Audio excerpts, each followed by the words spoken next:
And now it's time to take a look at the weather, where all of our concerns about cloudy skies and whatever else have dissipated. The skies are absolutely beautiful. Mike Seidel is with our live eye at Clemson University so that he can see the eclipse as well and give us first-hand details on how good the weather is for the rest of us to watch. Mike? Oh, Ken, it's a beautiful afternoon for an eclipse. We're out at Clemson University, and Mother Nature certainly is cooperating. Lots of blue skies and dim sunshine as the eclipse is heading to its maximum point of annularity. And when we come back, we'll take a look at that forecast. It's going to be nice all the way through the weekend. Stay with us.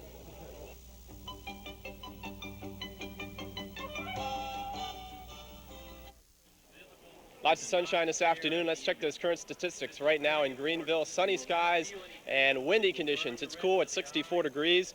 The low this morning 52, and the high yesterday afternoon was 83. Humidity has come down. It's very comfortable at 42%. Barometer's rising now as high pressure's building in.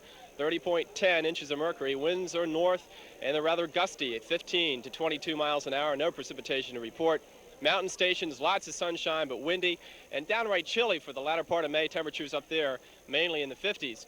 Over on the national map, a couple of systems to talk about. One off the East Coast, area of low pressure now off the Carolina coast, another storm system near New York, and another system out west. The system on the East Coast responsible for the showers and thunderstorms over the past couple of days. It's now off the coast. Still cloudiness downstate. It's still cloudy around Charleston, Myrtle Beach, and on the heels of this storm, high pressure now centered in the Mississippi Valley. It's a very cold high for the season. Temperatures in the 30s and 40s across the wide area of the Mississippi Valley and the Ohio Valley. Knoxville this morning, 39 degrees.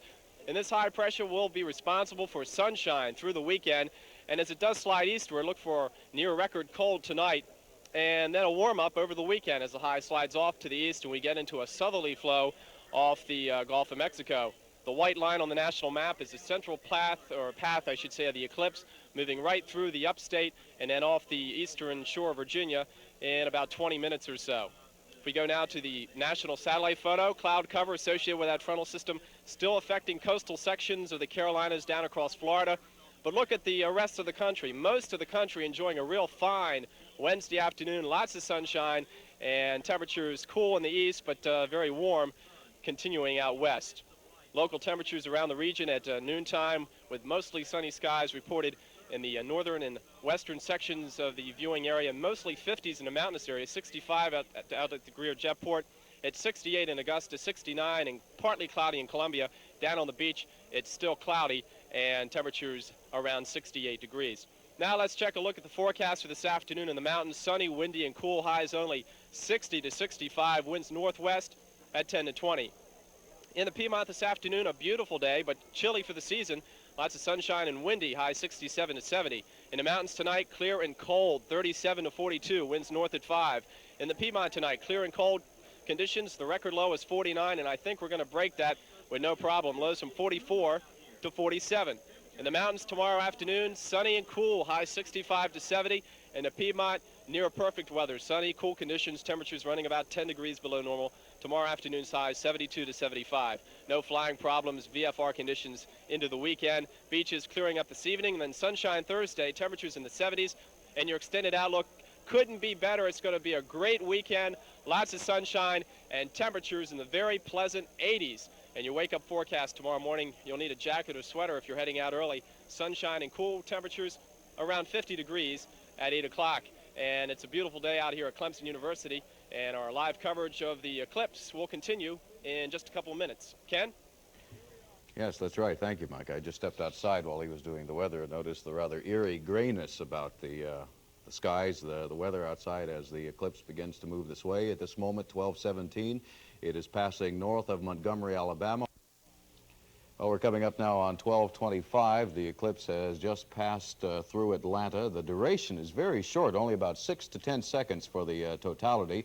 It is now about 60 seconds away from totality in Clemson, where Kathy Amos and Mike Seidel are with our live eye and are going to tell us about that and let us actually see it as it happens. So, Kathy and Mike?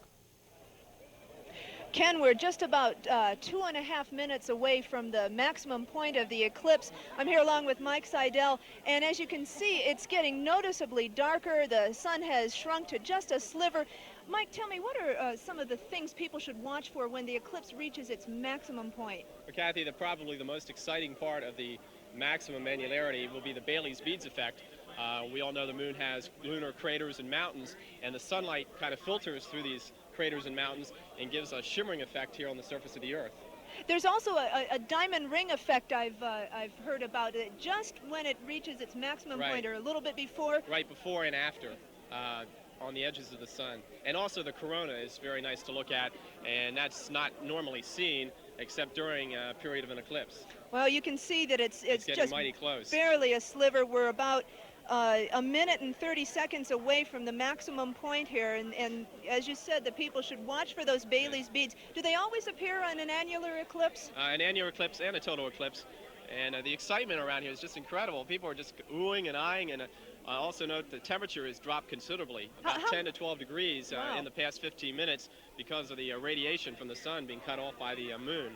A lot of heads are craned towards the heavens right now. I noticed a lot of people are watching through various devices. We've got welder's glass. Right. That's safe, is it? Welder's glass is safe, shade number 14 or higher, to filter out the damaging effects of the sun's rays. Also, Clemson University was nice enough to set up a large mylar screen. I think you saw that earlier. A lot of people are hovering under that. We've got a lot of amateur astronomers out here with their telescopes filtered out, and it's just a incredible event. It's really getting dark out here. We're 35 seconds away right now. 30 seconds. I don't know if they might want to come back out on a quick shot just to show you how dark it is out here. We're so close. It's really dramatic out here. Everyone's very excited. Very much like twilight, I guess. Yeah, that's right. Now it's really beginning to get dark. Yeah, we're down to the final 10 sliver. seconds away. And the crowd's applauding. It's only going to last for about 10 seconds. There we are. There we are. That's it. There we go. It. The maximum point of annularity. Just a sliver of the sun showing through the mountains. I don't see any of the Bailey's beads. Is that one at the top of the screen there? Well, it seems to have disappeared now. Here we're coming back out of it.